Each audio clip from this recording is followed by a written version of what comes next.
ఈరోజు టాపిక్ ఏంటి అంటే పెళ్ళిళ్ళ సీజన్ వచ్చింది. పెళ్ళిళ్ళకి వెళ్తున్నారు కదా అందరూ. సరే, పెళ్ళిళ్ళ గురించి చెప్పుకున్నాం, పెళ్లి సంబంధాల గురించి చెప్పుకున్నాం, పెళ్లి సంబంధాలు ఎన్ని ఖర్చులు పెట్టుకోవాలి, ఎలా ఉండాలని చెప్పుకున్నాం, అన్నీ అయిపోయింది. దాని తర్వాత ఆడపెళ్లి వాళ్ళకి మగపెళ్లి వాళ్ళకి ఎలా తగాదాలు అవుతాయి అనే దాని గురించి ఒక వీడియో చేసుకుందాం. కానీ పెళ్ళిళ్ళకి వెళ్తున్నప్పుడు మీరు ఏ పెళ్ళికి వెళ్తున్నారు, మీరు అక్కడికి వెళ్తే మీరు కరెక్ట్గా ఉండగలుగుతారా ఉండలేరా, ఆ పెళ్ళికి మీరు వెళ్ళటం అంత అవసరమా అనేది కూడా ఆలోచించుకోవాలి వాళ్ళు. మీరు అంతే కదా, రమ్మన్నారు పిలిచారు, అబ్బా పిలిచారు కదా సరే అంతా మర్చిపోయి ఉంటారులే కదా అని మీరు వెళ్ళిపోయారు అనుకోండి, అక్కడే పెద్ద పప్పులో కాలేసినట్టు అవుతుంది మీరు. ఇంకోటి, హస్బెండ్ వైపు రిలేషన్స్ అని, లేకపోతే అమ్మ వైపు అని చెప్పి, నాన్నగారి వైపు అని చెప్పి, లేకపోతే మన బంధువులు అని చెప్పి అలా వెళ్తారు. వెళ్ళిన చోట అవమానానికి గురయ్యారు అనుకోండి, ఆ పెయిన్ ఎలా ఉంటుందో తెలుసా? నరాలు బ్లడ్ కోసినా సరే కనిపిస్తూ ఉంటుంది ఆ మనకి జరిగిన అవమానం, తెలిసిందా? కానీ వాళ్ళకి అది ఏం అనిపించదండి.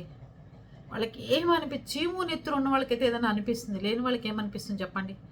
ఇంకోటి, మీరు సొంత వాళ్ళే మీరు తీసుకెళ్ళిన కట్నం బట్టలు వాపస్ చేసిన సందర్భాలు ఎప్పుడన్నా కనిపించాయా? ఉంటే కామెంట్లోకి వచ్చేయండి. మా మేనత్త కూడా మా నాన్నగారిని పెళ్ళికి పిలిచింది. అమ్మ నాన్న రండి, ఇంటికి పెద్దవాళ్ళు మీరు రండి అని చెప్పి పిలిచింది. పిలిస్తే ఇంకే ఇంతే కదా, మేనత్తే కదా పిలిచిందని గొప్పగా వెళ్ళిపోయాం. కట్నం బట్టలు మేనమామలు కదా తీసుకెళ్ళాలి, అందుకని పిల్లకి మట్టెలు మంగళసూత్రాలు కట్నం బట్టలు అన్నీ తీసుకుని వెళ్ళాం. వెళ్ళిన తర్వాత స్టేజ్ ఎక్కుదామన్న టయానికి, పెడదామన్న టయానికి, మీరు అక్కర్లేదు నేను వేరే వాళ్ళ చేత తెప్పించుకున్నాను, మా వాళ్ళు ఉన్నారు, మీరు పెట్టక్కర్లేదు మా అమ్మాయికి అని చెప్పి మన స్టేజి మీద అవమానించే సందర్భం ఉంటుంది చూసారా. నిజంగా సమర సింహారెడ్డి, ఆది కేశవరెడ్డి, చెన్న కేశవరెడ్డి సినిమాలు ఊరికే తీయలేదనిపిస్తుందండి. అలా ట్రైన్లో అలా గాల్లో వెళ్తుంటాయి చూసారు బాడీలు, అట్లాంటి రక్త చరిత్ర చేయాలనిపిస్తుంది. అంటే పగ అలా వచ్చేస్తుంది అనమాట. అది అందరికీ రాదులేండి, ఊరికే మాట వరుసగా చెప్పుకుంటాం. అంటే కుటుంబ విషయాలు చెప్పాలని కాదు, పెళ్ళిళ్ళకి వెళ్ళినప్పుడు అవమానం జరిగిన విషయాలు చెప్తున్నా నేను. మన ఇళ్లలో పెళ్ళికి వస్తే మేనత్త మొగుడు, మేనత్త పిల్లలు, బాబాయ్ పిల్లలు, అసలు పెద్దమ్మలు, పెద్దమ్మ పిల్లలు, లేకపోతే ఇంకోళ్ళని గొప్పగా చూసుకోవడం, వాళ్ళకి మనకి ఎక్కువ ఇంపార్టెంట్ ఇవ్వడం, మన ఇంట్లో ప్రతి దాంట్లో దూరిపోవడం, ఆఖరికి మన మంచం మీద బెడ్షీట్ కొనుక్కున్నా కూడా వాళ్ళు దాన్ని భరించలేకపోవడం, ఇలాంటి కాన్సెప్ట్ ఉన్న మనుషులు ఉంటారు. మన ఇంట్లో పెళ్ళికి వస్తేనేమో మన ఇంట్లో పెత్తనం చేస్తారు వాళ్ళందరూ వచ్చి, మన ఇళ్లలో పెళ్ళిళ్ళకి వచ్చి. అదే మనం ఎవరింటికన్నా పెళ్ళికి వెళ్ళినప్పుడేమో పెళ్ళికి రమ్మని కార్డు ఇచ్చిన తర్వాత సొంత మేనమామ పిల్లకి బట్టలు తీసుకెళ్తే నువ్వు అక్కర్లేదు స్టేజ్ దిగు మేము తెప్పించుకున్నాం వేరే వాళ్ళతో అన్నప్పుడు ఆ కలిగే ఉంటుంది చూసారా ఆ అవమానం. అబ్బా, ఇలాంటి వాళ్ళందరూ దేనికి అవమానం కలిగిస్తారు? కుటుంబాన్ని ఏమన్నా పట్టించుకోని వాళ్ళు, తాగుబోతులు, తిరుగుబోతులు, లేకపోతే కుటుంబాన్ని తండ్రి చనిపోయిన తర్వాత వదిలేసే వాళ్ళని, వదిలేసి వేరు కాపురం వెళ్ళిపోయి వాళ్ళ సుఖాలు వాళ్ళు చూసుకున్న వాళ్ళు, ఆస్తులు కాజేసిన వాళ్ళకి నువ్వు చేయి పనిష్మెంట్ భరిస్తారు అందరూ.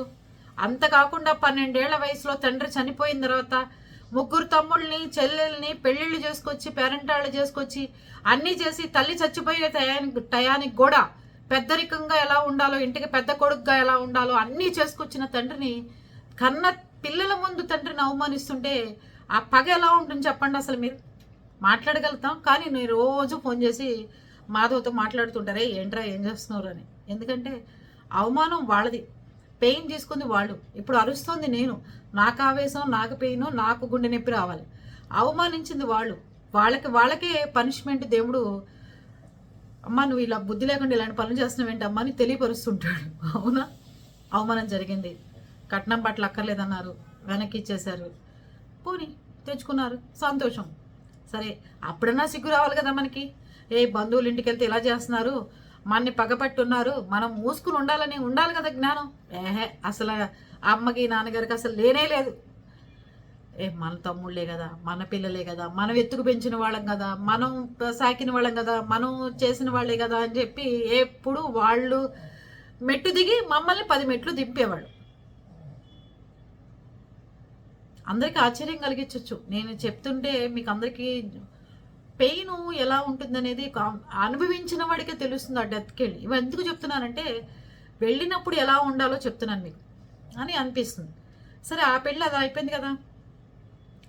ఇంకో బాబాయ్ కూతురు పెళ్లి చేశాడు. మన ఇంట్లోనే పెళ్లి చూపులు చూపించాడు. మన ఇంట్లోనే ఒకరోజే ఆ 7-8 సంబంధాలు చూపించేవాడు. ఒకరోజే ఒక స్వీట్ బాక్స్తోనే అందరూ మేము అడిగేవాళ్ళం, బాబాయ్ ఇలా చూపిస్తున్నావు, మరి ఒకే టయానికి అందరు పెళ్లి కొడుకులు వచ్చారంటే అప్పుడు ఏం చేస్తావు అని. అంటే ఒక కూల్ డ్రింక్ బాటిల్, ఒక స్వీట్ బాక్స్ తెస్తే ఆ రోజు 5-6 సంబంధాలు అయిపోయేవి. ఇదేంట్రా బాబు ఇలా ఉన్నారు అంతా, వీళ్ళంతా సైకోలో ఏంటి ఇట్లా ఉన్నారని. మన ఇంట్లో సంబంధం చూపించి మనమే దగ్గరుండి అన్నీ చూసి అన్నీ చేసి అన్నీ చెంది అన్నీ అయిపోయినాయి. వాళ్ళ కూతురే వాళ్ళ కొడుకే మన మీద దండయాత్రలకు వస్తారు. వాడు చచ్చిపోయాడు అనుకోండి వేరే విషయం, వాళ్ళ కూతురు. ఎందుకంటే పెదనాన్న చేస్తాడు కదా, పెదనాన్న అన్నీ ఉండి చేస్తాడు కదా. పెదనాన్న అదే తమ్ముళ్ళని, మా తమ్ముళ్ళు వెధవలు, సన్నాసులు, తాగుబోతులు, తిరుగుబోతులు, లేకపోతే వాళ్ళు ఏ పనులు చేశారో ఆ పనులు వాళ్ళకి చెప్తున్నట్టయితే వాళ్ళ వియ్యపురాళ్ళు వచ్చినప్పుడు, వాళ్ళ అత్తగారులు వచ్చినప్పుడు ఒకడికి పెళ్ళి అయ్యేదా? అయ్యేది కాదు. వాళ్ళకి మనశ్శాంతి వచ్చిన ఆడపిల్లలకి, మనకి మనశ్శాంతి, ఆస్తులన్నీ చక్కగా మనమే కొట్టేసేవాళ్ళం, అయిపోయేది కదా. ఇప్పుడు ఎలాగో వచ్చింది కదా చెడ్డ పేరు, అప్పుడు కూడా ఆస్తులన్నీ మనమే కొట్టేసేవాళ్ళం. చక్కగా మేము నలుగురం 100 ఎకరాలు 200 ఎకరాలు ఆసాములు రాజులు అయ్యేవాళ్ళం, దర్జా కూర్చునేవాళ్ళం, అంతే కదా. బాపిరాజు అని పెట్టినందుకు పేరు తాతగారు సార్థకతం అయిపోయేది. మరి వీళ్ళందరికీ ఆస్తులు పంచాం కదా మనం. మరి కూర్చుని తింటారు ఇంట్లో ఖాళీగా. తిన్నప్పుడు ఎక్కడి నుంచి అప్పు చేసుకొస్తున్నారు? పంట పండకపోతే ఎక్కడి నుంచి మనందరం తింటాకు వచ్చినాయి? పెళ్ళిళ్ళు చేయడానికి ఎక్కడి నుంచి వచ్చాయి? ఒడుగులు చేయడానికి ఎక్కడి నుంచి వచ్చాయి? లేకపోతే మైసూరు ఎడ్లని ఎద్దులు కొనుక్కురావడానికి డబ్బులు ఎక్కడి నుంచి వచ్చాయి? ఎడ్ల పందాలకు వెళ్ళాలంటే ఎక్కడి నుంచి వచ్చాయి? నీకు హాస్పిటల్కి వెళ్ళాలంటే ఒంట్లో బాగాలేనప్పుడు ఎక్కడి నుంచి వచ్చాయి? ఇవన్నీ ఎవరికి అక్కర్లేదు. అప్పుడు అన్నయ్య ఎక్కడికి వెళ్ళి తీసుకొచ్చాడో ఎవరికి అవసరం లేదు. అన్నయ్య ఎంతమంది దగ్గరికి వెళ్ళి తెచ్చాడో అవసరం లేదు. పంటలు పండాయా పండలేదా అని అవసరం లేదు. కానీ అన్నయ్యని 10 మందిలో పెట్టి అన్నయ్యని, వదిన్ని, అన్నయ్య పిల్లల్ని ఏకిపరేయాలి. ఇవన్నీ అవసరం లేదు ఎవడికి. ఆవిడ పెళ్ళి అలా అయిపోయింది కదా, ఇంకో బాబాయ్ కూతురు పెళ్ళి అలా చేసాం కదా, ఆవిడే ఇచ్చేసింది. సరే, ఇంకోటి పెళ్ళికి వెళ్ళాం. ఇంకోటి పెళ్ళికి వెళ్తే అక్కడ ఇంకో బాబాయ్ కూతురు కొడుకు పెళ్ళికి వెళ్తే మేము బందర్ అనమాట. నేను వెళ్ళలేదు ఆ రోజు. ఎందుకో ట్రైన్ టికెట్ రిజర్వేషన్ చేయించుకున్నా. ఇక మనకి అత్యాస కదా, అత్యాస అంటే అతి లక్షణాలు కదా మనకి. బాబాయ్ కొడుకులు కూతుర్లు పెళ్ళిళ్ళు అంటే వాళ్ళకి మనం నలుగురు, మళ్ళీ నాన్నగారు అమ్మ చదివించాలి, మేము నలుగురు చదివించాలి. నేను 2 చెల్లెళ్ళు, నేను మా తమ్ముళ్ళు 2, మేము నలుగురు, వాళ్ళిద్దరు కలిపి 6 చదివించాలని చెప్పి పెద్ద వచ్చినా రాకపోయినా డబ్బులు వేసేసి మనం పెద్ద చందాలు ఇచ్చేసేస్తాం. వాడు మడిచి మనకి మన పెళ్ళిళ్ళు అయితే మన ఇంట్లో కనీసం ఒక 500 రూపాయలు పెట్టి కొనిపెట్టినాడు ఎవడు లేడు. అర్థమైందండి? అది వెళ్ళిన తర్వాత ఆడపడుచులు, వాడికి ఎవరు ఆడపడుచులు లేరు అని మనం అనుకున్నాం. కానీ అక్కడ మన్ని తోసేసి మాకెందుకు పాడు దగ్గరం, మా ఇంట్లోనే బోళ్ళు వెండిపిందులు ఉన్నాయి. కానీ ఒక కూర్చోవడానికి కూడా అక్కడ అర్హత లేని వాళ్ళలాగా అక్కడ చూస్తుంటారు. అందరి ఇంట్లో ఇవే, మా ఇంట్లో ఏం పెద్ద చరిత్రలు నింపేటట్టు ఏం లేదు. దీనికి అందరికీ ఆ బాబాయ్ ఇంట్లో అంత ఖర్చు పెట్టినా అంత చేసినా అది అయిపోయింది. ఇక ఇంకోళ్ళ ఇంటికి వెళ్ళాం. అసలు అది చరిత్ర, ఆ పెళ్ళి చరిత్రలో నిలిచిపోతుంది అసలు ఆ పెళ్ళి అయితే. దేనికి చెప్తున్నానంటేనండి, అవమానం అనేది మనిషిని చంప మీద కొట్టిన మర్చిపోవచ్చు, కానీ అవమానిస్తే ఉంటుంది చూసారండి పగ అది. కానీ వాళ్ళకే ఏడుస్తుంది, వాళ్ళే అని చెప్పి వదిలేస్తాం. అప్పుడు ఏమైందంటే పెళ్ళికి వెళ్ళాం. మీకు ఇంకోటి చెప్పాలి, నా పెళ్ళికి 2-3 కార్లు పెట్టారు నాన్నగారు, అన్నీ తిరుగుతున్నాయి, అన్నీ ఎక్కడెక్కడికో ఉన్నాయి, అన్నీ అయిపోయింది. తీరా మగ పెళ్లి వాళ్ళు కళ్యాణ మండపానికి వచ్చే టయానికి పెళ్లి వాళ్ళని రిసీవ్ చేసుకోవడానికి కార్లు వెళ్ళాయి. నేను పెళ్లి వాళ్ళు వచ్చేయడానికి కళ్యాణ మండపంలో నువ్వు లేకపోతే ఎట్లాగా అని చెప్పంటే, అప్పుడు ఇంటి పక్క వాళ్ళకి ఇంటి ఎదురుకుండా వాళ్ళకి కార్లే ఉంటాయండి. ఎవరికి పెద్దగా అంతా మిడిల్ క్లాస్ వాళ్ళే కదా పాపం. అన్ని కార్లు వాళ్ళని రిసీవ్ చేసుకోవడానికి వెళ్ళినాయి. మా నాన్నగారు అమ్మ ఏమనుకున్నారంటే, పెళ్లి వాళ్ళు వచ్చేసిన సాయంత్రం నుంచి పెళ్లి కూతురుని తేవచ్చులే అనుకున్నారు. లేవు, గంగయ్య అని రిక్షావాడు ఎప్పుడు మన ఇంటి ముందే ఉంటుంది. వాడికి ఎక్కడ ఇంకా ఏ బడిగలకి వెళ్ళు, మన్ని కనిపెట్టుకుని ట్యూషన్లకు తీసుకెళ్ళడం, పిల్లల్ని తేవటం, స్కూళ్ళకి తీసుకురావడం, వాడికి ఇంకా రోజల్లా మన ఇంట్లో పని, రాత్రికి ఇంటికి వెళ్తాడు. ఎవరో బంధువులు అన్నారు కదా పెళ్లి వాళ్ళు వచ్చేయడానికి, పెళ్లి కూతురు కళ్యాణ మండపం లేకపోతే ఎలాగా, బయలుదేరి వెళ్ళిపోదాం అంటే కారు వాడికి ఫోన్లు, ఇవి సెల్ ఫోన్లు అప్పుడు ఏం లేవు కదండి. ఇంటి దగ్గర కారు పిలిపించుకుని పెళ్లి వాళ్ళు వస్తున్నారని తీసుకెళ్లారు. రిక్షా ఎక్కి కళ్యాణ మండపానికి వెళ్ళాను. తెలిసిందా? రిక్షా ఎక్కేసి కళ్యాణ మండపానికి వెళ్ళిపోయి, మా నాన్న జమీందారు, 100 ఎకరాల ఆసామి. కానీ ఏం చేసాం మనం, రిక్షా ఎక్కి పెళ్లి కళ్యాణ మండపానికి వెళ్ళిపోం. అంటే పెళ్లి వాళ్ళు వచ్చడానికి మళ్ళీ పెళ్లి కూతురు లేదంటే వాళ్ళు ఏమంటారో మనకు అసలు తెలియదు. చిన్న వయసు, 21 ఏళ్ళు, ఏం చేయాలి అంటే అక్కడున్న బంధువులు అన్నారు కదా, లేదు లేదు పెళ్లి వాళ్ళు వచ్చేటానికి పెళ్లి కూతురు ఉండిపోతే ఎట్లా అంటే రిక్షా ఎక్కేసి కళ్యాణ మండపానికి వెళ్ళిపోయాం. మనకి హోదాలు ఏదో డెకరేషన్ చేసిన కార్లలో ఎక్కాలి, వాడి వీడియోగ్రాఫర్ రావాలి, ఫోటోలు తీయాలి, ఇట్లాంటి నాలెడ్జ్ కూడా లేని మనుషులు. సరే ఎక్కేసాం, వెళ్ళిపోయాం, అయిపోయింది అక్కడితో. ఇప్పుడు ఈ రిక్షా టాపిక్ ఎందుకు తెచ్చాను చూడండి. ఒక బాబాయ్ కూతురు పెళ్ళైతే అందరం కలిసి వెళ్ళిపోయాం. మా తమ్ముడు అమెరికా నుంచి వచ్చాడు, బాబాయ్ కూతురు పెళ్ళని. అసలు సూపరు డూపరు. తమ్ముడికి పెద్దమ్ముడి చెయ్యి ఇరిగింది, అయినా సరే వాడు జర్నీ చేయాల్సిందే. బాబాయ్ కూతురు, బాబాయ్ లేడు, మనం చాలా ఆయన ప్లేస్లో ఉండి అమ్మా నాన్నగారు కన్యాదానం చేస్తున్నారు, అమ్మా నాన్నగారికి మనం సపోర్ట్ ఉండకపోతే ఎట్లా, మనం వెళ్ళిపోవాల్సిందే అని వెళ్ళాం. వెళ్ళిన తర్వాత నోరు మూసు కూర్చోవాలిగా. ఏదో పెద్దరికాలు, ఏదో పెత్తనాలు చేయాలనుకుంటే ఎట్లా. మీరు కూడా వెళ్ళిన చోట పెత్తనాలు చేయమాకండి, పెద్దరికాలు తీసుకోమాకండి. వెళ్ళామా, చక్కగా లిప్స్టిక్ వేసుకున్నామా, ఆడవాళ్ళం పౌడర్ రాసుకున్నామా, పట్టు చీర నలగకుండా ఒక ప్లేస్ ఇచ్చారా, అక్కడ కూర్చున్నామా అనేటట్టే ఉండండి. నేను తోడుకోడల్ని, నేను బావగారు పిల్లలము, లేకపోతే మా బాబాయ్ కూతురు పెళ్ళి అలా జరుగుతుంటుంటే మనం కల్పించుకోకపోతే అసలే మగవాడి లేని సంసారం ఇలా అయిపోతుంది అని చెప్పి ఇలాంటి పిచ్చివి ఎవరన్నా వచ్చి మాట్లాడినా మీరు కల్పించుకోవద్దు. వినపడినట్టు ఉండండి, హాయిగా ఎంజాయ్ చేయండి పెళ్ళి వెళ్ళిన చోట. నేను అది మొదలుకొని 8 సంవత్సరాలు 9 సంవత్సరాలు అయింది ఆ పెళ్ళి, 7 సంవత్సరాల పైన అయిపోయింది. ఈ రోజు వరకు నేను ఏ పెళ్ళికి వెళ్ళనండి. పెళ్ళి ముందు రోజన్నా వెళ్ళొస్తాను, పెళ్ళి అయిపోయిన తర్వాతనే ఎవరింటికైనా వెళ్ళి కనిపిస్తాను తప్ప స్నేహితులు దామని, బంధువులు దామని, ఎవడు ఫంక్షన్లకు పిలవని. మా అక్క వాళ్ళు కొడుకులు పెళ్ళిళ్ళు చేసుకున్నా నన్ను ఎన్నోసార్లు అడిగారు, నువ్వు ఎందుకు పెళ్ళికి రావు, ఎందుకు ఫంక్షన్ రావట్లేదు అని. ఆ రోజు నుంచి ఈ రోజు వరకు నేను మా ఆఫీసు వాళ్ళదామని, బయట వాళ్ళదామని, ఎవరిదామని నేను ఒక్కటిసారి నిర్ణయించుకున్నా వెళ్ళకూడదు అని. ఇంకంతే వెళ్ళను అసలు. అయితే నా పెళ్ళికి రిక్షాలో వెళ్ళిపోయానని చెప్పాను కదా, టాపిక్లోకి వద్దాం. బాబాయ్ కూతురు పెళ్ళని తమ్ముడు సీల్డ్ కారు తెచ్చి, చిన్న తమ్ముడు దానికి మంచిగా డెకరేషన్ చేయించాడు. ఒక 4,000 3,000 రూపాయలు పూలు, అన్ని ఒరిజినల్ పూలు బెంగళూరు నుంచి తెప్పించిన పూలతో డెకరేషన్ చేయించాడు. చేయించి దానికి డోర్ తీశాడు బాబాయ్ కూతురికి, ఎక్కవే అని. నేను డ్రైవర్ పక్క సీట్లో కూర్చోవడం ఏంటి, వెనక సీట్లో కూర్చుంటా, నేను డ్రైవర్ పక్క సీట్లో కూర్చోవడం ఏంటి, వెనక సీట్లో కూర్చుంటా అనే మాట బీప్ వేస్తుంటారు చూసారా మ్యూజిక్లో, అలా అంది. మాకు అర్థం కాల.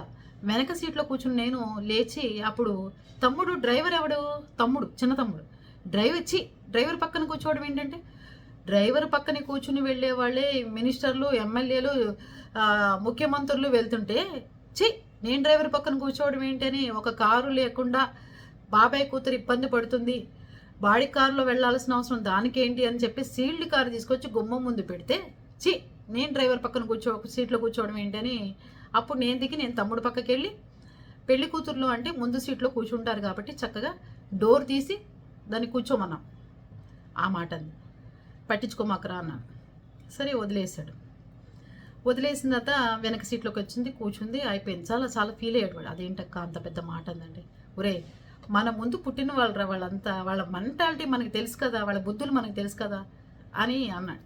మొన్న ఎప్పుడో ఫోన్ చేస్తే మా బాబాయ్ కొడుక్కి, అరే ఏంట్రా మీ నాన్న మా నాన్న మీ నాన్న కాదు బాబాయ్ అను అన్నాడు. మరి వీళ్ళందరూ చేసిన పనులు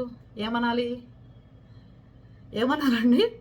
ఆ పెళ్ళి అయిపోయిన తర్వాత కళ్యాణ మండపానికి వెళ్ళాం. పెద్ద పెళ్లి కొడుకుని ఇంకేముంది అని మనం రిసీవ్ చేసుకోవాలి, పెళ్లి కూతురు అక్కం కదా మనం, అది ఇదని చెప్పి హడావుడి చేసాం.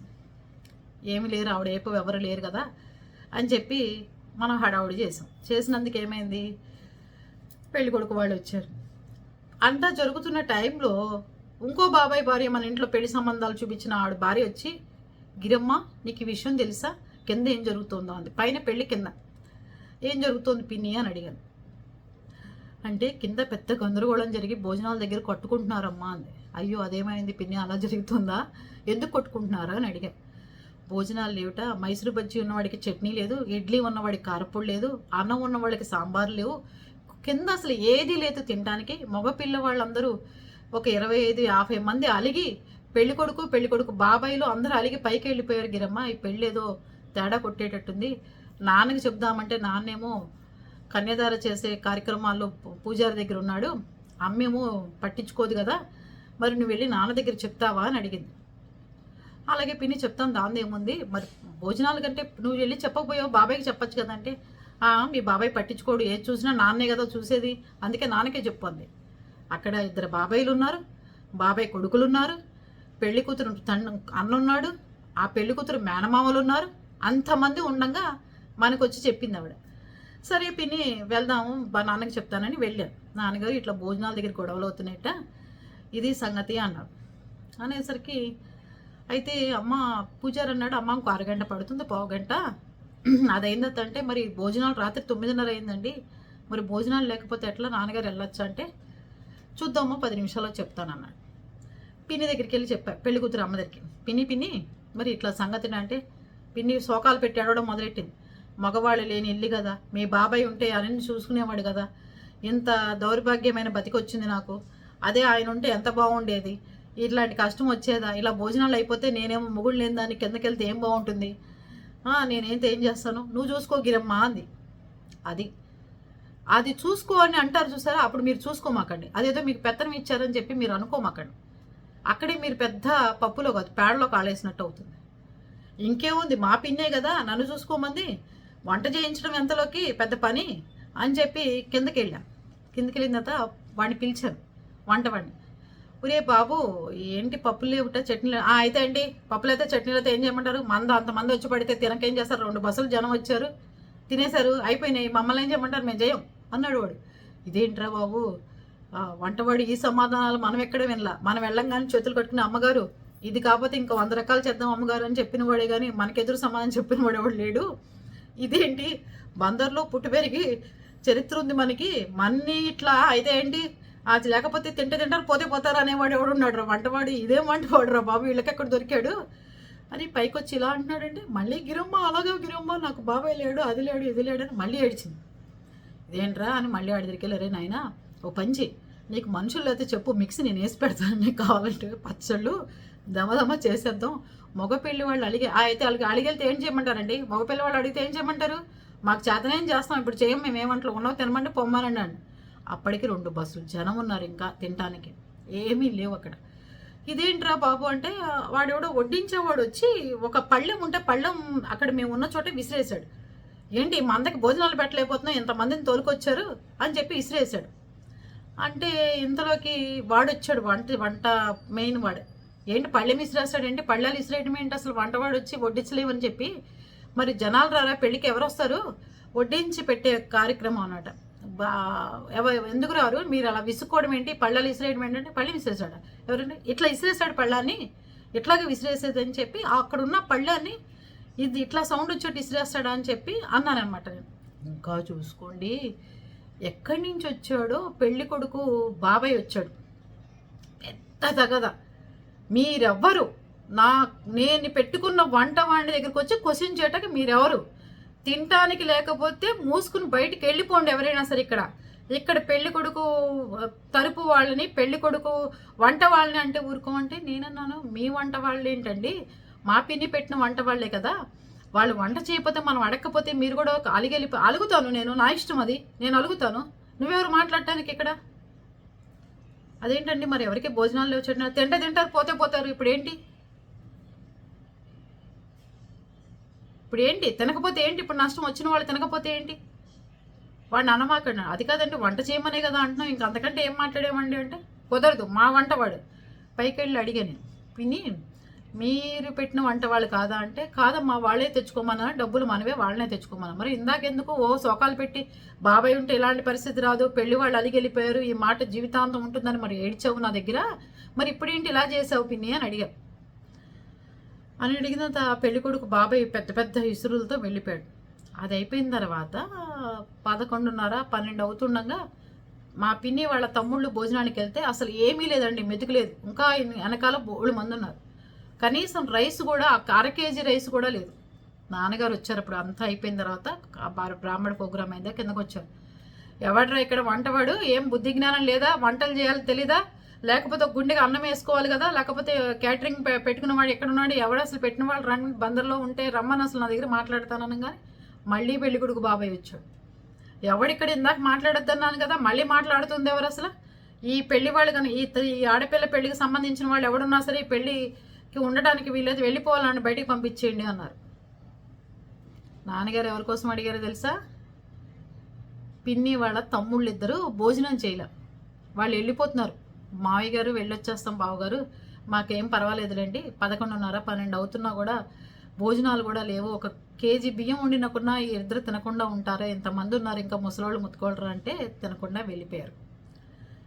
అంటే పెళ్లి వాళ్ళు ఏమన్నారు తెలుసా? ఆయనకి సంబంధించిన పిల్లలు ఎవరన్నా ఉంటే పెళ్ళిళ్ళు కుదరదు, బాగుండదు అని చెప్పారు. అమ్మా నాన్నగారు కూడా కల్పించుకోవాలి. అప్పుడు కూడా ఆ పిచ్చివాడు వాక్కుంటున్నాడు, ఆడు బొంద తాగుబోతే అథవా తాగుడు వాక్కుంటున్నాడులే అని చెప్పి వదిలేశారు. వదిలేసిన తర్వాత అప్పుడు నేను, తమ్ముడు, చెల్లెలు, తమ్ముళ్ళు ఇద్దరు అందరం హోటల్కి వెళ్ళిపోయాం. ఒళ్ళు కొవ్వెక్కి హోటల్ ఎంత పెట్టుకున్నాం తెలుసా? 50,000 రూపాయలు పెట్టి 2 హోటల్ రూమ్లు 4 రోజుల ముందు నుంచే పెట్టుకున్నాం. మా షెడ్యూల్ ఎంత టైట్గా ఉంటుందో తెలుసా? పిల్లల్ని వదిలేసి, పిల్లలకి ఎంబీబీఎస్ ఎగ్జామ్స్ జరుగుతున్నాయి, చిన్నపిల్లాడు 10th ఎగ్జామ్స్ జరుగుతున్నాయి, ఇవన్నీ వదిలేసుకుని చెల్లెలు ఇంట్లో అత్తగారులు మామగారులు పెద్ద క్రిమినల్ లాయర్ ఆయన కుటుంబంలో బాబాయ్ కూతురు పెళ్ళికి వెళ్ళి అవమానపడి వాళ్ళని పెళ్లిలోంచి వెళ్ళిపోమన్నాడు మగ పెళ్లి వాళ్ళంటే వాళ్ళు ఇంకోసారి ఎవరి గుమ్మాల్లో కన్నా పంపిస్తారా? ఆ ఇంగిత జ్ఞానం ఆ కుటుంబానికి ఉందా? కనీసం అండి దాని తర్వాత మా పిన్ని పిల్లలు కానీ అక్క మీరు అలా వెళ్ళిపోవడం ఏంటి, మమ్మల్ని ఏం అనుకోవద్దని ఈ రోజుకి వాళ్ళు సారీ చెప్పలేదండి. కానీ అప్పటి నుంచి మళ్ళీ మనం వాడుకుంటూనే ఉంటారు తెలుసా మీకు?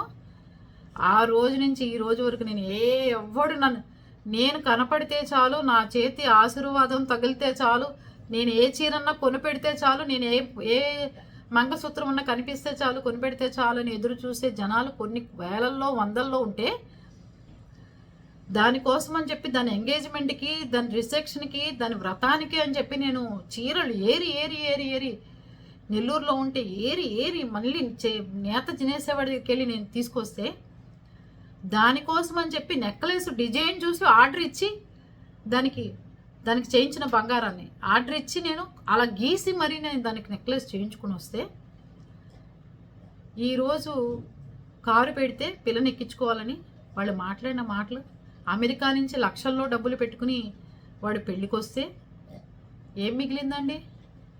ఏం మిగిలింది? దాని తర్వాత పెళ్ళిళ్ళు అయిపోయినాయి. దాని తర్వాత బావగారు నన్ను ఇంకో బాబాయ్ కూతురు కోర్టుకు లాగింది, నేను వెళ్ళలేని దాన్ని, మొగుడు లేని దాన్ని, మరి మీరేం చేస్తారు, మీ చేతుల్లోనే పెడుతున్నాను అంటే ఆవిడ కోర్టు మెట్లు ఎక్కకుండా, ఆవిడ ఏ లాయర్ దగ్గరికి వెళ్లకుండా మనమే దగ్గరుండి లాయర్లను పెట్టి మనమే డబ్బు ఖర్చు పెట్టి మనమే కోర్టుకు వేయించాం, వాళ్ళు ఎక్కడ బయటికి రాకుండా. తెలిసిందా అండి? అదే పరిస్థితులు ఎన్నో. బాబాయ్ చనిపోయినప్పుడు ఏవైనా కానీ చనిపోయిన వాళ్ళ లిస్టు కూడా వీళ్ళందరూ చనిపోయిన వాళ్ళ లిస్టులు కూడా ఒకసారి చెప్తా. ఆ చనిపోయిన చోట కూడా మీరు అందరూ ఎలా ఉండాలో చెప్తాను. ఇదంతా ఎక్కడి నుంచి వచ్చింది తెలుసా? మా అందరి పెళ్ళిళ్ళు అయిన తర్వాత మేము బాగా సెటిల్ అయిపోయాం కదా. అంతకుముందు అయితే వాళ్ళతో పాటు సమానంగా ఉన్నాం. పెళ్ళిళ్ళు అయినాయి కదా, ఓర్చుకోలేనిదనాలు వస్తాయి కదా, అప్పుడు స్టార్ట్ అయినాయి తగాదాలు కానీ అవన్నీ కానీ. ఇప్పుడు ఇంత గోల కానీ ఇంత యుద్ధాలు కానీ అప్పుడు స్టార్ట్ అయినాయి. నేను వచ్చానంటే కార్లు డోర్లు తీసేవాళ్ళు, హోటళ్ళు పెట్టేవాళ్ళు, మన ఎదురుకుండా మనం ఎప్పుడు బయటికి కనిపిస్తామా అని ఎదురు చూసేవాళ్ళు. ఒక జిల్లా స్థాయి ఆఫీసర్ గారి భార్య వచ్చారంటే కనీసం ఒక వారం రోజుల ముందు నుంచి మనని రండి అని పెళ్ళికి తీసుకెళ్ళేవాళ్ళు. ఇంతమంది మనకు ఉండగా ఒక పెళ్ళికి వెళ్ళినందుకు, బంధువు పెళ్ళికి వెళ్ళినందుకు మన్ని ఆ పెళ్ళిలో ఉంటే కుదరదు అని ఒక మనుషుల్ని గెంటేయటం ఉంటుందంటారా? అలాంటిది ఎప్పుడన్నా జరిగిందా మీ అందరి జీవితాల్లో? కానీ మనం అదే గుమ్మంలోకి వెళ్తాం, మళ్ళీ అదే మనుషులతో మాట్లాడతాం, వాళ్ళకి ఏ కష్టం వచ్చిందని మనకు ఫోన్ చేయగానే మళ్ళీ మాట్లాడతాం. ఇప్పుడు ఫైనల్గా డిసైడ్ అయింది ఏంటంటే, ఇంకెప్పుడు ఇలాంటి పనులు ఏ పొరపాటున ఎవ్వరూ చేయకూడదు. లక్షల్లో పెళ్ళికి డబ్బులు ఖర్చు పెట్టి లక్షల రూపాయలు హోటల్ రూములకు పెట్టుకుని మనకి ఎంతో విలువైన టైం ఒక మనుషుల కోసం కేటాయిస్తే ఆ మనుషులు చేసిన ద్రోహం ఉంటుంది చూసారా? ఎవరికన్నా పెళ్ళికి వెళ్తే మీరు ఈ పెళ్లి మండపాలలోంచి వెళ్ళిపోండి అని ఎవరినన్నా అంటామండి? మనం అంటామా? అలా అన్నవాళ్ళు ఉన్నారా? మేనమామగా చదివింపు బట్టలు తీసుకెళ్తే మీరు చదివించాల్సిన పెళ్ళికి ఎందుకు పిలవడం? మరి అలాంటప్పుడు పిలవకూడదు కదా. మీరు చదివించొద్దు అంటే ఊరుకుంటారా? ఇదంతా అమ్మా నాన్నగారి మంచితనం వల్ల జరిగిన అవమానం. ఇప్పుడు అమ్మలేదు, నాన్నగారు మేమేం చెప్తే నాన్నగారు అది ఫాలో అవుతారు, నాన్నగారు ఏది చెప్తే మేము అది ఫాలో అవుతాం. అందరి మెంటాలిటీ ఒకటే. తీయండ్ర కత్తులు తిప్పండ్ర బండ్లు అనే టైపే తప్ప ఎక్కడ కాంప్రమైజ్ అనేది లేదు. ఎందుకంటే లాస్ట్కి వచ్చేసింది, ఎండింగ్ వచ్చేసింది. ఇంకా పడి పడి పడి పడి పడి ఈ కుటుంబాల కోసం, ఈ కుటుంబం కోసం ఎన్ని నిద్రలేని రాత్రులు అమ్మా నాన్న గడిపారో, ఎన్ని నిద్రలేని అవమానాలు గడిపారో, ఎంతమంది దగ్గర వీళ్ళ కోసం దిగజారిన తలకాయ వంచుకున్నారు, ఎన్నో మాకు తెలుసు, అన్నీ మాకు తెలుసు. అవమానం అవమానం అవమానం. ఒక ఇంటికి కోడలుగా వెళ్ళినందుకు బామ్మ ఎంత మంచిదంటే తల్లి కూడా అలా చేయదు. నాయనమ్మ గారి కోసం అని చెప్పి అమ్మ భరిస్తూ వచ్చింది.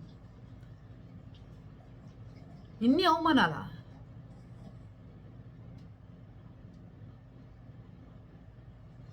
నాన్నగారికి దగ్గర డబ్బులు తీసుకోవడానికి ధైర్యం సరిపోక డబ్బులు అడగటానికి అమ్మని టార్చర్ పెట్టేవాడు బాబాయిలు ముగ్గురు.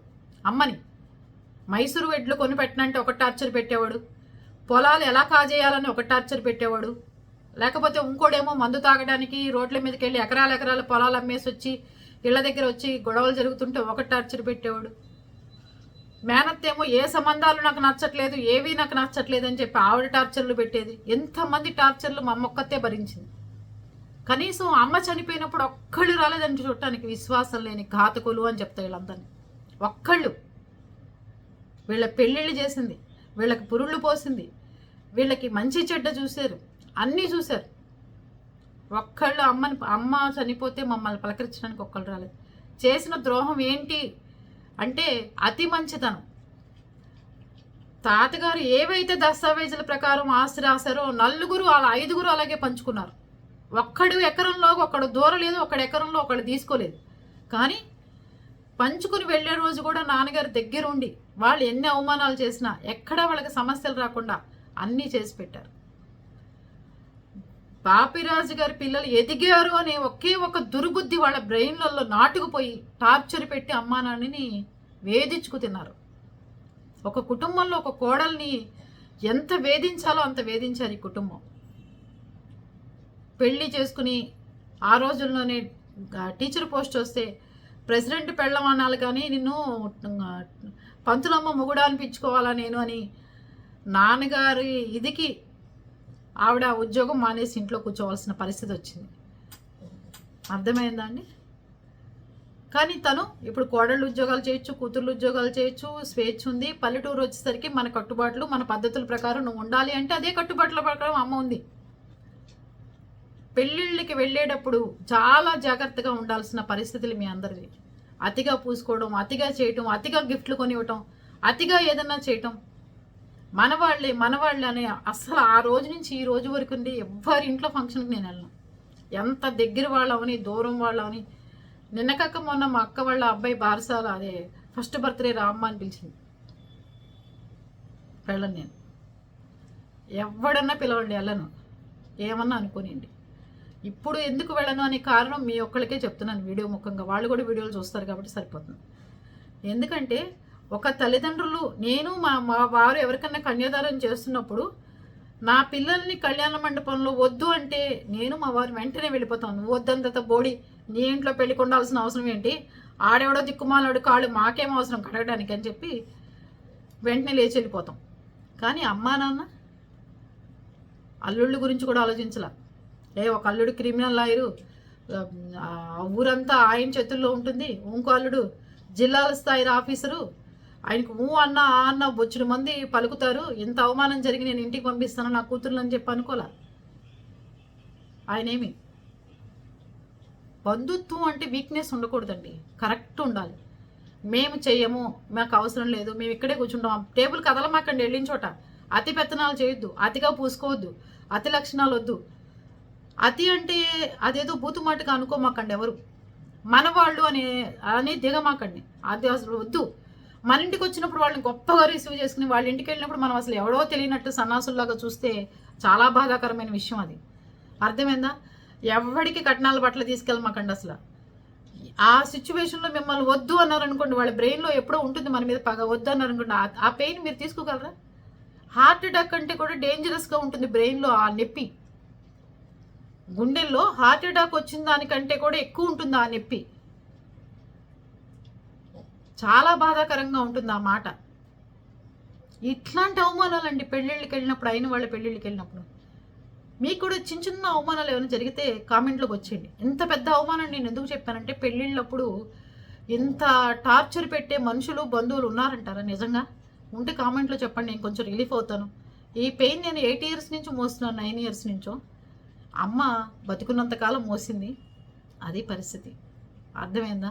పంటలు పండినా పండకపోయినా ఏం చేసినా ముగ్గురు అన్నదమ్ములు ఎక్కడ తక్కువ కాకూడదని, ఎక్కడ చెల్లెలకి తక్కువ సంబంధం చేయకూడదని, ఎక్కడ ఇబ్బంది పడకూడదని కుటుంబాలని కాపాడుకుంటూ వస్తే అవమానం అవమానం అవమానం అవమానం ఎప్పటి నుంచి జరిగింది? నా పెళ్లి దగ్గర నుంచి స్టార్ట్ అయింది వాళ్ళకి. తెలుసా అండి? నా పెళ్లి దగ్గర నుంచి స్టార్ట్ అయింది. భరించలేకపోయారు. అర్థమైందా? నోరు మంచిదైతే ఊరు మంచిది అవుతుందని మా నాన్నగారు ఎవరి దగ్గరికి వెళ్ళి నా కూతురికి సంబంధాలు చూడండి అని చెప్పలా, నా కొడుకులకి చూడండి అని చెప్పలా, వాళ్ళంతా వాళ్ళే వెతుక్కుంటూ వచ్చి పెళ్ళిళ్ళు చేసుకుని వెళ్ళిపోయారు. తెలిసిందా? అది ఒక్క చిన్న మాట రాకుండా, ఎక్కడ ఏ ఇబ్బంది కలగకుండా, రూపాయి కట్నం తీసుకోకుండా, చింతకాయ పచ్చడి వేసి పెట్టినా కూడా అన్నం తిని వెళ్ళిపోతామని చెప్పి గుమ్మాల్లోకి వచ్చి మమ్మల్ని చేసుకుని వెళ్ళిపోయారు. మేమేం అందగత్తెలం కాదు, మా నాన్న ఏం 100 కోట్ల ఆస్తులు ఇవ్వలేదు, లేకపోతే ఓ గొప్పగా కళ్యాణ మండపాలు, లక్షల్లో కళ్యాణ మండపాలు తీసుకుని పెళ్ళిళ్ళు చేయలేదు, రిక్షాలో పెళ్లి కూతురుగా వెళ్ళి పెళ్లి చేసుకొచ్చాము. అర్థమైందా? అది ఇవంతా ఎందుకు చెప్తానంటే నేనండి, ఆ అవమానాన్ని మీరెవరూ భరించలేరండి, తట్టుకోలేరు. మేం కాబట్టి తట్టుకున్నాం, భరించగలిగాం. ఇంతంత భయంకరమైన పెళ్ళిళ్ళకి వెళ్ళి మా అత్తగారు వాళ్ళంతా ఆస్తిపరులు, కోటీశ్వర్లు, నా కోడలు బలని వాళ్ళ ఇంటికి వెళ్ళి పెళ్ళికొద్దు వెళ్ళిపోమన్నారు అంటే అసలు ఎంత పెయిన్గా ఉంటుందో వాళ్ళకి ఆలోచించారా? కానీ మేమందరం పెద్దగా తీసుకోలేదండి బ్రెయిన్ దాకా. ఎందుకు తీసుకోలేదంటే వాళ్ళు మూర్ఖులు కాబట్టి, వాళ్ళకేం తెలియని వాళ్ళు కాబట్టి అని వదిలేసాం. కానీ నేను మాత్రం ఆ రోజు నుంచి పనిష్మెంట్ నాకే వేసుకున్నాను. మన స్థాయి అని మాట్లాడితే మీ అందరికీ బాధ కలుగుతుంది. నిజం. మనం ఒక స్థాయి దాటేసి మనం కిందకి వెళ్ళి మనం భూమి మీద నేల మీద బాస్పెట్లు వేసి కూర్చోవాలి, వాళ్ళతో పాటు సమానంగా ఉండాలి అనుకుంటే వాళ్ళని మనని గోతులో కప్పెట్టాలని చూస్తున్నారు. అలా కాకుండా మనం ఒక కుర్చీ వేస్తే ఆ కుర్చీలో కూర్చుని కాలు మీద కలేసుకుని పెళ్లి చూసి అక్షంతలు వేసేసి వస్తే ఆకాశంలో చూపిస్తున్నారు మనుషుల్ని. అంటే మనుషులు మనం వాళ్ళతో పాటు సమానంగా ఉందామని ప్రయత్నం చేసినా గోయి తీసి పాతి పెడుతున్నారు. అందుకని అలా ఉండద్దు. మీకు మీరులాగానే ఉండండి, డిగ్నిఫైడ్గా ఉండండి. ఎవరి దాంట్లో అతిగా దూరద్దు, ఎవరి దాంట్లో కల్పించుకోవద్దు, ఎవరికి అక్కర్ లేకుండా గిఫ్ట్లు ఇవ్వమాకండి. ఏం అక్కర్లో ఒక బొకే తీసుకెళ్ళి ఇచ్చేసి మెదలకుండా ఇంటికి వెళ్ళిపోండి. నువ్వు మెడల్స్ కప్పేసి ఇచ్చేసి నువ్వు పట్టు చీరలు 50,000 చీరలు, 100 రూపాయల చీరలు, 1,00,000 రూపాయల చీరలు పెట్టినా నేను అక్కడ పొగిడేది ఎవడూ ఉండడు. నీకు అక్కడ మెహర్బానీలు అక్కర్లా, మెప్పులు అక్కర్లా. ఓ మా పెదనాన్నే కదా ఇంత గొప్పగా తెచ్చాడని ఎవడో అనుకోవాలని అనుకోమాకండి. ఇప్పుడున్న రేట్లకి, ఇప్పుడున్న ఖర్చులకి జర్నీలు చేసి వెళ్ళి ఇంతమంది కార్లలో వేసుకుని లక్షల్లో ఖర్చు పెట్టుకుని ఇలాంటి పెళ్లికి ఎందుకు వెళ్ళానురా బాబు అనిపిస్తుంది. ఒక ఆకుకూర కట్ట మనం 10 రూపాయలు పెట్టి కొనుక్కుని పాడైపోతేనే ఫీల్ అవుతాం రోజల్లా. ఒక మూర మల్లెపూలు 50 రూపాయలు పెట్టి కొనుక్కుని ఇంటికి వచ్చిన వడిలిపోయినాయంటే 2 రోజులు బాధపడతాం. ఇంత లక్షల కోసం వెళ్ళి మన టైము మన పిల్లల్ని వదిలేసి వెళ్ళి మనం ఆ పెళ్ళికి వెళ్తున్నప్పుడు అవతల మనుషులు మన ఆ పెళ్ళికి రావద్దని ఎల్లగొడితే ఆ పెయిన్ ఎలా ఉంటుంది చెప్పండి. నేనేమన్నా మాట్లాడింది అందరూ తప్పు ఉంటే కనుక వెనక్కి తీసుకుంటాను. కానీ నేను ఏది చెప్పినా నిజం చెప్తాను, మీ అందరికి ఉపయోగపడేదే చెప్తానని మీ అందరికీ తెలుసు. వీడియోలు ఎంత ఎక్కువైనా ఖచ్చితంగా చూడండి. ఎందుకు చెప్తున్నానంటే ఒక అన్నదమ్ముల వల్ల, తోడుకోడళ్ళ వల్ల, బంధువుల వల్ల వాళ్ళ అమ్మా నాన్న భరించేది కాకుండా వాళ్ళ పిల్లలు కూడా అనుభవించాల్సి వస్తుంది. మీరు అనుభవించేది కాకుండా మీ పిల్లల్ని పెట్టమాకండి టార్చరు. ఈరోజు నా పిల్లలిద్దరిని నేను ఎక్కడికి పంపించను. వెళ్తే నలుగురం వెళ్తాను, లేకపోతే మెదలకుండా ఉంటాం అంతే. అంతేగాని అతిగా ముందే పంపించేసి మీరు చూసుకోవాలి, మీరు చెయ్యాలిరా, మీరే అసలు ఇవన్నీ వద్దు. వెళ్ళామా, కూర్చున్నామా, వచ్చేసామా అంతే. అర్థమైందా? పాప నిన్నగాక మొన్నవాడిది పాపం అక్క మనవాడిది బర్త్డే, అమ్మ రా అమ్మ అని పిలిచింది. నేను చెప్పలేదు ఇంతవరకు ఆవిడకి కూడా. ఇప్పుడు మీ అందరికీ ఏదో చెప్తున్నా అంటే పెళ్ళిళ్ళ సీజన్లో ఎక్కడ అవమానపడి వచ్చాము అని చెప్పి నా చోకు మీరు ఎవరు పెట్టకూడదు కామెంట్. అన్ని రకాల అవమానాలు ఉంటాయి. ముఖ్యంగా నాన్న వైపు బంధువులతోనే ఎక్కువగా ఉంటాయి. అది మాత్రం గుర్తుపెట్టుకోండి. అమ్మేపు బంధువుల కంటే నాన్నేపు బంధువులతో ఎక్కువగా ఉంటాయి. అవునా కాదు? అది కూడా వచ్చేయండి. అమ్మేపు ఉంటాయి, అది వేరే విషయం. కానీ నాన్నేపు వాళ్ళు ఎక్కువ టార్చర్లు పెడతారని అనిపిస్తుంది. అమ్మేపు వాళ్ళు పెట్టినా మళ్ళీ వెంటనే పేస్ట్ పూయటమో, కూల్ పెయింట్ వేయటమో చేస్తారు, ఐస్ క్రీమ్ పూయటమో. కానీ నాన్నేపు వాళ్ళకి అవన్నీ తెలియవు పాపం. ఎవరు నాన్నేపు వాళ్ళైనా మంట పెడుతూనే ఉంటారు వాళ్ళు. అది ఓకేనా?